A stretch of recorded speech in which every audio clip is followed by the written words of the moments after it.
నమస్తే అమ్మా. శ్రీ గురుభ్యో నమః, శ్రీ మాత్రే నమః. నమస్తే అమ్మా. అమ్మ, స్త్రీ శాపం అని అంటూ ఉంటారు. అన్ని శాపాల కన్నా స్త్రీ శాపం చాలా గొప్పది, వెంటనే తగులుతుంది అని అంటూ ఉంటారు కదా. మళ్ళీ స్త్రీ శాపం తగిలింది అని ఎలా తెలుస్తుంది? స్త్రీ శాపం తగిలితే ఎలాంటి ఇబ్బందులను ఫేస్ చేస్తూ ఉంటాం, వాటి నుంచి ఎలా బయటపడవచ్చు అంటారు? ఒకసారి తెలియజేయండి. ముఖ్యంగా చెప్పాలి అంటే స్త్రీ తన నోటితో శపించవలసిన అవసరం అయితే లేదు. అంటే ఈ శాపం కేవలం పురుషులకే ఉంటుందా, స్త్రీలకు కూడా ఉంటుంది అంటారా? అందరికీ ఉంటుంది. అంటే నోటితో చెప్పాల్సిన అవసరం లేదు. ఆమె కంటి వెంట నీళ్ళు వచ్చినా కూడా అది శాపంగా మారిపోతుంది. ఇది ఎలా చెప్పబడింది శాస్త్రంలో అంటే మనకందరికి తెలుసు. ద్రౌపది వస్త్రాభరణం జరిగింది కదా, అప్పుడు ఆమె బాధ తట్టుకోలేక మాట్లాడుతూ ఉంటుందన్నమాట ద్రౌపది. మీరంతా ఇలా అయిపోతారు, ఒక కులవధువుని ఇలా చేయడం ఎంతవరకు కరెక్టు? శాపం పెడుతుంది. శాపం పెట్టదు, పెట్టబోయే సమయంలో గాంధారి వచ్చి ఆపేస్తుంది. ఓకే, ద్రౌపది శాపం పెట్టకు, నీ నోటి వెంట ఇలాంటి విషయాలు మాట్లాడకు, నువ్వు శాపం పెడితే మా కురువంశం అంతా ఇది అయిపోతుంది, పెట్టకు అని అంటే, ఇది నేను శాపం పెట్టవలసిన అవసరం లేదు, ఇది నన్ను నేను అనుకుంటున్నాను, నేనేం ఎవరికి శాపం పెట్టలేదు అంటుంది. కానీ కురువంశం అంతా ఏమైపోయింది?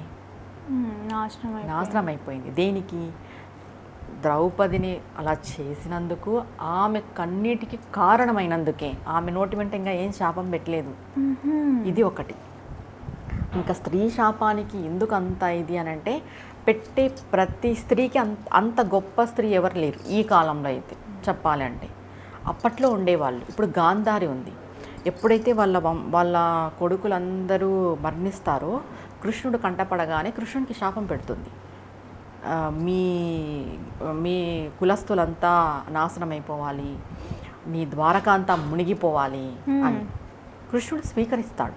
ఓకే, ఎందుకు స్వీకరిస్తాడు అని అంటే, గాంధారికి అంత పాతివ్రత్యం ఉంది, అంత దైవశక్తి గలది గాంధారి. ఎవరు పడితే వాళ్ళు శాపాలు పడితే ఫలించవి. ఇక్కడ ఒక్క ఉన్నతమైన స్త్రీ, దైవభక్తి కలిగిన స్త్రీ, నీతి నిజాయితీగా ఉన్న స్త్రీ, అంటే ధర్మాన్ని కాపాడే స్త్రీ, అంటే ఎటువంటి పరిస్థితులైనా మేము ఒకరికి మోసం చేయకూడదు, ఒకరికి అన్యాయం చేయకూడదు, ఒకరిని ఇబ్బంది పెట్టకూడదు అనే మనసులో ఉంటారు చూడు, అలాంటి స్త్రీ ఏడిస్తే కూడా అది శాపంగా మారిపోతుంది చెప్పాలంటే. ఆమె నోటి ద్వారా ఏదో అనాల్సిన అవసరం లేదు. మామూలుగానే మనం గృహలక్ష్మి, గృహే ఇంటి ఇల్లాలిని బాధ పెట్టకూడదు, ఆడవారి కంట కన్నీరు కార్చు, ఇవన్నీ చెప్తూనే ఉన్నాం. ఎందుకు ఆడవాళ్ళకి అంత ఇది అంటే, ఆడవాళ్ళంటే చంద్రుడు, ఓకే, స్త్రీ అంటే చంద్రుడు. స్త్రీ అంటేనే శక్తి. స్త్రీ అంటేనే మనం ఏం చెప్తాం, ఈ జగత్తు విశ్వమంతా స్త్రీ నుండే వచ్చింది కాబట్టి స్త్రీకి అంత పెద్ద పీట వేసింది. అలాంటి ఆడవాళ్ళ కంట నీరు పెట్టిస్తే, శాపం విషయం మరీ మాట్లాడదాం, కంట నీరు పెట్టిస్తేనే మగవాడు వృద్ధిలోకి రాడుగాక రాడు. ఇది శాస్త్ర ప్రమాణంగా చెప్పబడుతుంది. ఓకే, ఇంకా స్త్రీ శాపం ఉంది అని ఎలా తెలుస్తుంది అని అంటే, వాళ్ళకి విపరీతమైన ఆరోగ్య సమస్యలు ఉంటాయి.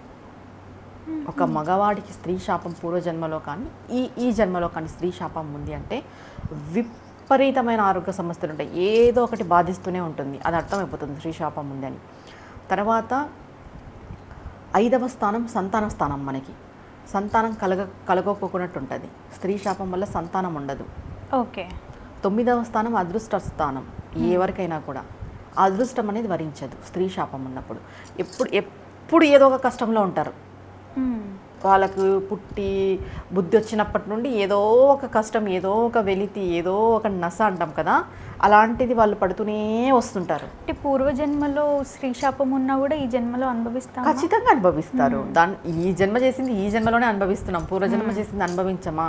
ఇది ఎందుకు వస్తుంది స్త్రీ శాపం అంటే, ఎవరినైనా మనం స్త్రీలను ఇబ్బంది పెట్టినప్పుడు, బాధ పెట్టినప్పుడు, వాళ్ళని క్షోభ పెట్టినప్పుడు, మానసికంగా ఇబ్బంది పెట్టినప్పుడు, తర్వాత గర్భవతులు అవుతారు కదా, ఎక్కువ అబార్షన్స్ చేపిస్తారు ఇంట్లో, కొంతమంది చేపిస్తూ ఉంటారు. అది కూడా శాపమే. అది మగవాళ్ళకు చాలా తగులుతుంది ఈ అబార్షన్స్ చేసుకోవడము. దీనివల్ల ఇంకా ఎవరినైనా మానసికంగా ఇబ్బంది పెట్టడము, ఇప్పుడు అత్యాచారాలు చేయడము, ఇలాంటి రేప్స్, అత్యాచారాలు, ఈవ్ టీజింగ్లు, ఆడపిల్లల్ని ఇబ్బందికర. వాళ్ళు ఒక్కటి అమ్మాయి, వాళ్ళు ఏదో నోటితో ఏదో అనాల్సిన అవసరం లేదు.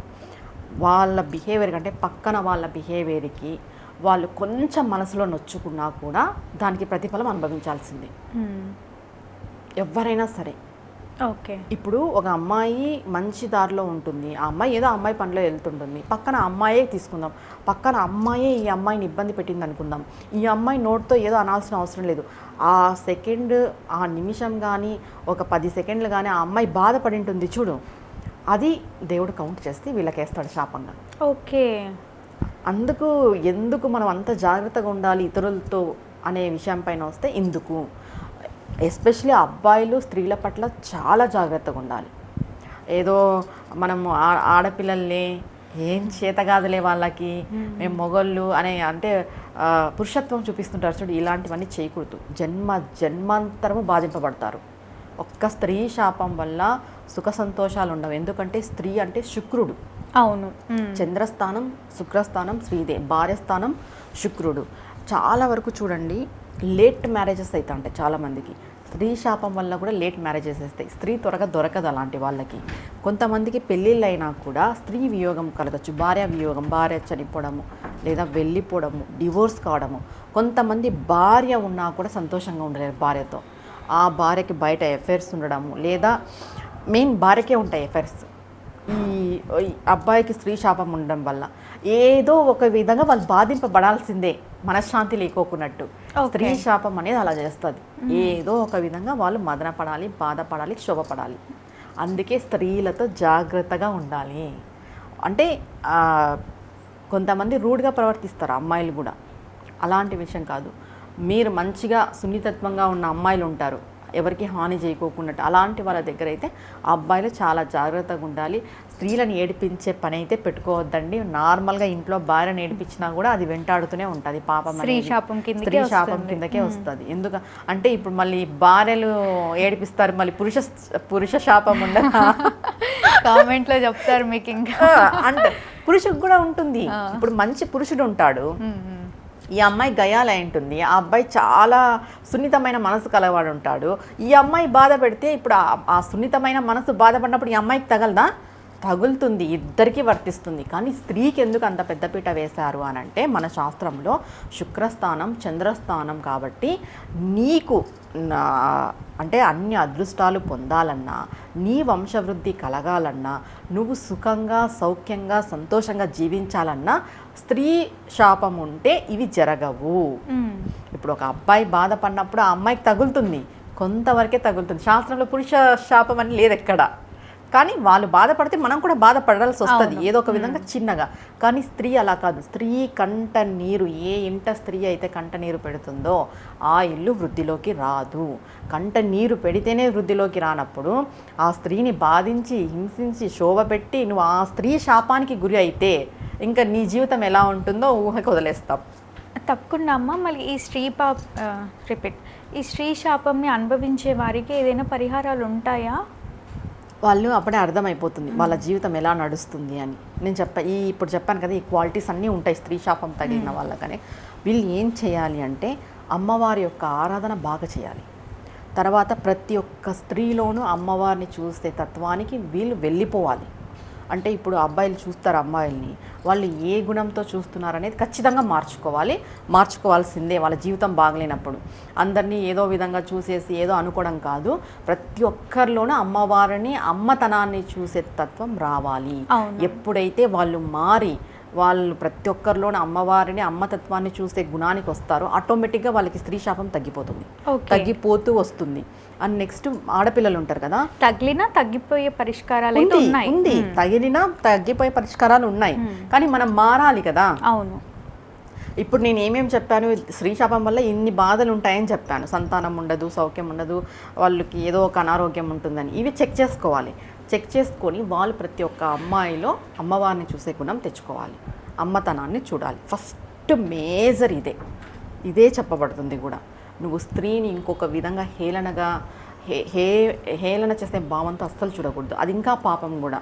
పాపం ఇంకా మనం పాపం తెచ్చుకున్నట్టే. ఇది ఒకటి.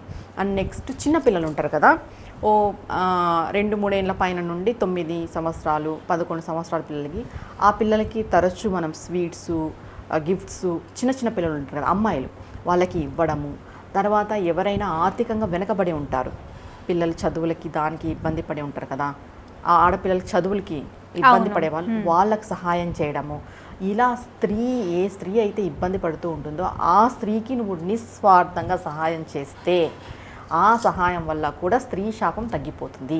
ఓకే. ఇది శాస్త్రంలోనే చెప్పబడింది. అంటే నిస్సహాయ స్థితిలో ఉన్న స్త్రీ అంటే ఇంకా ఆమెకి ఏం జరగదు, పోనీ ఆ అమ్మాయికి ఎడ్యుకేషన్కి ఏదో ప్రాబ్లం ఉంది, నువ్వు పోయి హెల్ప్ చేస్తున్నావు, ఆ అమ్మాయి జీవితం బాగా లీడ్ అయింది, గ్రోత్ అయింది, దానికి నువ్వు తోడ్పడినట్టే కదా, ఇక్కడ నీకు స్త్రీ శాపం తగ్గుతుంది. ఒక స్త్రీ శాపం తొలగించుకోవాలంటే ఇంకొక స్త్రీని పరదేవతగా చూడాలి. అవును. అంతే. అది ఈ జన్మలో నీకు శాపం వచ్చిందా, పోయిన జన్మలో శాపం వచ్చిందా అనే విషయం పక్కన పెడితే ఈ జన్మలో నువ్వు ఏం అనుభవిస్తున్నావో దాన్ని నువ్వు చెక్ చేసుకోవాలి. దాన్ని బట్టే ఇది డిసైడ్ అవుతుంది నీకు స్త్రీ శాపం ఉందా లేదా. జాతకంలో తెలుస్తుంది. అంటే తల్లి తండ్రి శాపం ఉందా, స్త్రీ శాపం ఉందా, లేదంటే బంధువుల యొక్క శాపం ఉందా, గురువుల యొక్క శాపం ఉందా అని జాతకంలో తెలుస్తుంది. జాతకం ద్వారా కూడా తెలుస్తుంది. వాళ్ళ జాతకం చూసినప్పుడు మనకు తెలుస్తుంది అనమాట. దాన్ని బట్టి మనం చెప్తాం మీకు ఈ శాపాలు ఉన్నాయి, వీటికి తగ్గట్టుగా శాంతులు చేసుకోండి అని. అలా ఒకవేళ జాతకం చూపించకపోయినా కూడా ఇప్పుడు నేను చెప్పేటవన్నీ ఉన్నా కూడా స్త్రీ శాపం ఉన్నట్టే. వాళ్ళు ప్రతి ఒక్క స్త్రీని పరదేవతగా స్వరూపంగా చూస్తే ఖచ్చితంగా వాళ్ళకున్న స్త్రీ యొక్క శాపం తగ్గిపోతుంది. తప్పకుండా అమ్మ, స్త్రీ శాపం అంటే ఏంటి, స్త్రీ శాపంని అనుభవించే వాళ్ళు చేయాల్సిన కార్యక్రమాలు, పరిహారాలు ఏంటి అని ఎంతో చక్కగా తెలియజేసినందుకు ధన్యవాదాలు. నమస్తే అమ్మా.